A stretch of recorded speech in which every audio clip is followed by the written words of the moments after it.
Kaixo, ongi etorria, lehenengo mailako ekuazioen ebazpena egiteko prozedura hau jarraituko dugu. 6 pauso daude, orduan galdetuko dugu beti lehenengotik bera. Eta azkena da egiaztapena egitea. Orduan hasiko gara ekuazio simple batzutatik. Adibidez, lehenengoa hau izango litzake. 2 berdin -8. Orduan, lehenengo galdera da, parentesia badaude? Ez. Izendatzailea daude? Ez. Antzeko gaiak alde batean eta bestea bestera. Orduan, guk hemen bereiztuta ditugu. Hemen da isa duen gaia eta hemen isa gabea. Ondo dago, bereiztuta bakoitzak bere lekuan dago. Laugarrena, antzeko gaiak simplifikatu. Ez dago antzekorik, ezin dugu ezer egin. Orduan, pasatuko gainake honea 5. Bi hau pasabat dugu beste atalera, eskuin aldera, kontrako eragiketa eginez. Biderketaren kontrakoa da zatiketa. Orduan pasatuko dugu zatitzen. Isa berdin, -8, zati 2 eta zatiketa egiten dugu. Azkena da, simplifikatu, hemen jartzen bezala. -8, zati 2, -4. Bosgarren pausoa egin dugu. Eta 6. da, ekuazioa ordezkatu. Orduan, isa hartu behar dugu, eta bere lekuan jarriko dugu -4. Ea ondo egin dugu. Guazen egitea. Bider, zeta zaigu isa, -4 dela, ezta? -4. Berdin, -8.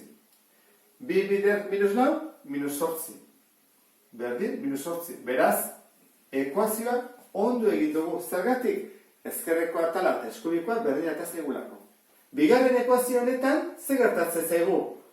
Berdin, ez dugula, ez bat, 2, 3 eta 4. Ja dugu, monomio bat, hemen, bere koefizientearekin, eta hor, zenbakizko balio bat. Orduan, zer egin behar dugu, bere koefizientea beste aldera pasa.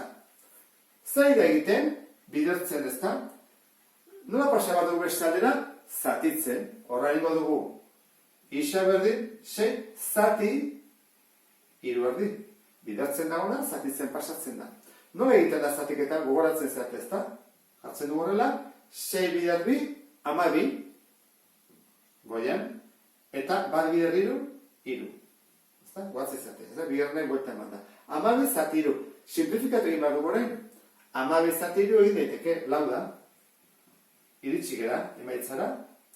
Orduan, orain zer egin behar dugu, egiaztatu ea ondo dagoen. Jarri behar dugu, isa den ordez 4. Guazen egitea. 3 erdi, bider 4, ze isa da 4, berdin 6. Kontuatu baldin bazera, minus denean bai jarri behar dugula parentesia, minus delako, baina plus denean ez da jarri beharrik. Eba duzte jarri daiteke, baina nik ez dut jarriko, ez du lako behar. Nola egiten da biderketa? Jartzi dut hemen bat, 3 bider 4, 12, eta 2 bider bat, 2. Eta hori, 6 alda, 12 zati 2, 6 da. Beraz, atera zaigu ezkerreko atala eta eskubikoa, berdina, 6 berdin 6. Orduan, ekuazioek ondo eginda daude oraingoz. Ikusten dezun bezala, gauza bat da, isak zenbat balio duen, eta bestera hemen atalak zenbat balio hartzen duen. -8 berdin, -8, 6 berdin 6. Bi gauza desberdin dira. Guk, jakin behar duguna da, isaren balioa. Hau da, konprobatzeko. Ekuazio honetan, ez ditugu ez parentesirik eta ez izendatzailerik. Horra hasiko genake 3. Eta esaten du, antzeko gaiak simplifikatu ondoren, isa dutenak ezkerretara eta zenbakizko gaiak eskubitara, edo alderantziz, nahi den bezala. Horra guk hori jarraituko dugu, leheneko antzekoak. Ea topatzen ditugu, bete hemen daude, 2 isa eta isa ezkerra atalean. Horra, 2 isa, ken bat isa, zemen ez du jartzen benda bat, 2 isa, ken bat isa, zen bada isa. Eta, ja simplifikatu dugu hemen gehiru adibidez, berdin 4 isa, gehi 5 adibidez, ez? Eta horren, hemen ez daude antzekoak, ez dugu batuketarik egin. Zer egin behar dugu? Isa dituztenak ezkerretara eraman, eta isa ez dituztenak, oda, zenbakiak eskubira. Orduan, hemenik borobildu egingo dut, zentzuten isa, badakizute, baina, bueno, ez? Isa, eta hemen, 4 isa. Orduan, hau da, berdintza, orduan, ezkerretara eramango dut. Hau ezkerrean dago? Bai, ez diot aldatuko ikurra. Jarretzen du, isa izaten. Hau, pasatzen da ezkerrera. Orduan, aurre begiratu behar da. Zer du? Ez du ezerre. Ez badu ezerre da, gehi. Orduan, beste aldera jarri bada, ken, kontrakoa. Ken lau isa. Berdin. Eta hemen, lehenengo jartzen dugu hau, bost, ez delako mugitzen, eskubilan dago. Eta hau, dijoa, ezkerretik eskubira. Ikusten, honek, zatitzen ditu, berdintza honek. Orduan, zer du? Gehi, beste aldera, ken. Orain, egin badetugu gauza. Isa, ken lau isa, hau da, jarriko du bat, ez nastutzeko. Bat isa, ken lau isa, hiru isa, minusakin. Berdin, bost, ken hiru, bi. Bosgarren pausoa, isaren koefizientea zatitzen pasa. Orduan, pasa bada zatitzen, zergatik minus hiru bidertzen ari delako. Ez da kentzen ari. Bidertzen ari da. Orduan, bidertzen dagoena, beste aldera, zatitzen ikurra aldatu gabe. Aldatzen diguna da, bidertzen dagoela zatitzen. Ez kentzen ari dela batutzen. Orduan, isa berdin, bi zati minus hiru. Guk horrela ez dugu jartzen, guk minus hori jarri behar dugu erdian edo goian. Orduan, pasatuko erdira, Horrela, eta horan, bai dago bukatuta. Orduan, badakigu isak zenbat balio behar duen, ezkerreko atala eta eskubiko atala berdinak izateko.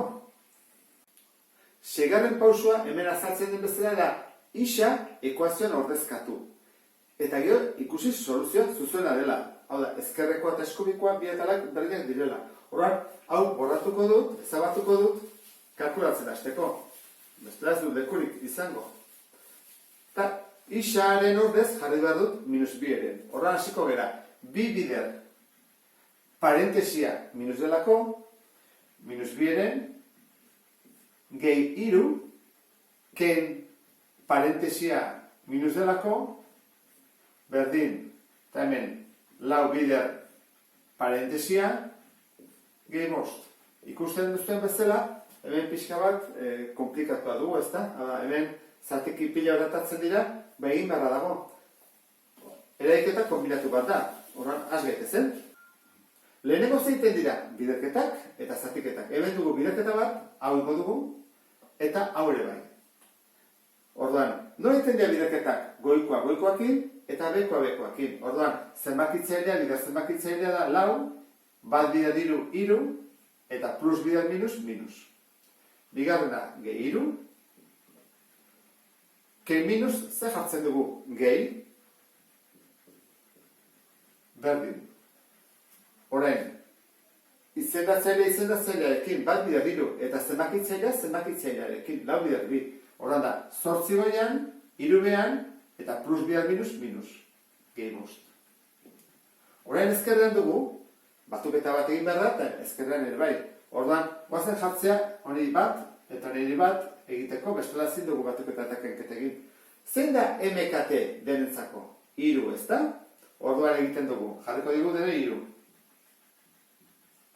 Hiru, hiru, hiru, berdin, hiru, hiru. Orduan gogoratu zaitezte. Egiten zen erontara. Hiru, zati hiru, bat. Bider lau, lau. Hiru, zati bat, hiru, bider hiru, bederatzi. Hiru, zati hiru, bat, bider bi, bi.